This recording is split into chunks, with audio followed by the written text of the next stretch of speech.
So I'm Sandeep Gopalan. I'm a professor of law at the Deakin Law School and also the organizer of this conference, which is held under the aegis of the Australia-India Council, which is awarded as a grant to foster better collaboration between the judges in Australia and India, and also the legal professions between the two countries. The purpose of the event is to understand what is happening in the legal services market and in courtrooms, which is around the use of technology to disrupt the way in which legal services are delivered to consumers, in the way in which courts are using technology to deal with problems that they've been wrestling with for a long time, such as backlogs, the lack of efficiency, the experience of litigants before them, the ability to get the law right most of the time, and so on. And what technology has now allowed us to do is to leverage it to deliver better outcomes for both lawyers and litigants. So in the sense of the amount of data that exists in law, whether it is statutes, new laws being written every day, the thousands of cases that exist in any given domain of the law, the huge numbers of other subsidiary rules which are created, etc. It's very difficult for human beings, even though they're expert lawyers of long standing, to have a mastery of all of this material.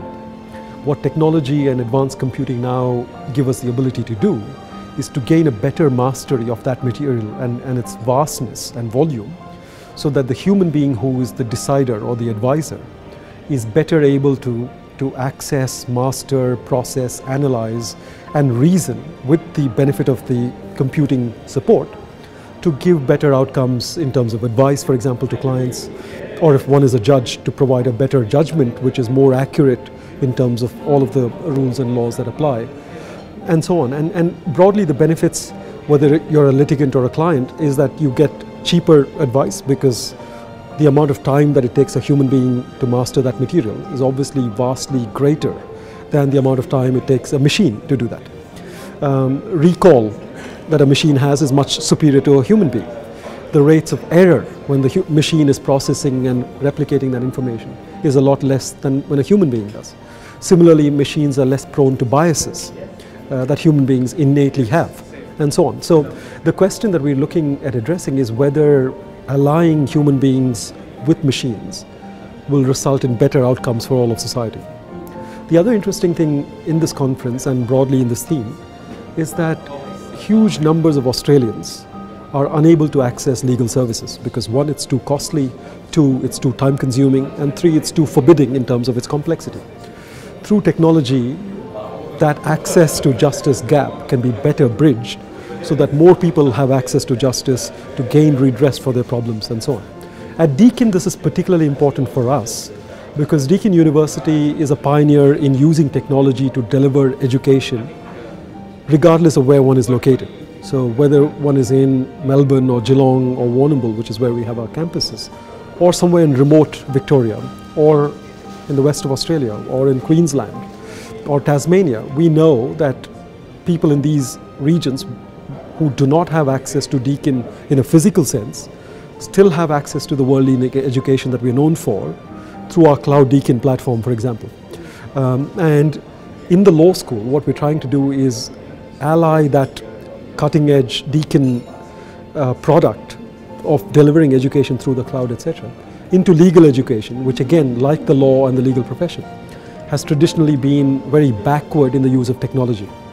For a long time, law schools believed that law could only be taught in the classroom because, of course, it requires a degree of debate, discussion, robust engagement, etc., that used to be thought of as only possible in the classroom. But for example, in the Deakin JD, the Juris Doctor program, that's entirely online. We're one of the few in the country which has that. We've shown that the same quality of experience and learning is possible in an online context. And we're one of the few law schools to do that. But why not take the Deakin Cloud learning models, which have been well tested in other domains, into more mainstream legal education, and not just provide what we do in the classroom through the cloud, etc., but if Deakin Law School can be at the forefront of how law will be practiced in the next 10, 20, 30, 40 years, which is of course with more technology, with more reliance on the cloud and so on and so forth, our students obviously will have a competitive advantage, because not only is their learning much more in this kind of online digital world than other law students, But if we can provide them with the skills-based education that will prepare them for a more technology-enabled legal world, they will have more jobs, more high-paying jobs, and more satisfaction in terms of what they're in the law for. Because as you know, most people come to law school not just to make lots of money or whatever. They come because they're excited by the potential of using the law to solve people's problems, to provide justice, to solve major injustices in society and so on. So through technology, especially with every person in the world now potentially having a mobile phone, that means every person has access to a lawyer at the tip of that phone. And so therefore, if the students of Deakin Law School are prepared to be providers in that sense, in a world where a legal consultation doesn't happen in an office, but via the phone, regardless of where one is. And if they can then use that cell phone to crunch huge amounts of legal information, to provide cheaper advice, because they don't need to spend hours and hours in a library, for instance. That means more people can purchase these legal services. And therefore society as a whole is better off because they're empowered and they're more agile. So that's the purpose of this event and what we're seeking to do. But more broadly as a law school, Deakin wants to be a digital disruptor in the legal education space and in creating the lawyers for that digital future as well. So today we have, for instance, some of the most senior judges in India. We have a justice from the Supreme Court of India, which is the most powerful court in that country and in that region, of huge eminence and influence in the whole region. We have judges from the Delhi High Court, from the Allahabad High Court, very, very large jurisdictions with tens of millions of people. And their reflections on how, and some of these courts have been pioneers in using e-courts kind of platforms, paperless courts, etc. that of course we also have in Australia. But in India it's on a much mega level, and our students are getting the opportunity to engage with them, to understand how in a developing country context some of these challenges can manifest in even more critical ways. For example, people in villages may not have internet connections, and yet they are sometimes the most discriminated against, and how do we provide legal services to those people, and so on. So it's a good mix of traditional participants in the legal system, such as judges, lawyers, etc., but also business people. I mean, so we've heard today from a number of entrepreneurs and innovators who have created products which everybody can access at much lower cost than going to a lawyer. So we saw LegalSifter, which is a pioneering company. We have Matterhorn, which is a company in the US which provides ability to pay traffic fines, etc. online. We have Modria, which is an online dispute resolution platform. We've got numerous companies like this which will change the way in which law is done in the future, and I think our students gaining an exposure to that today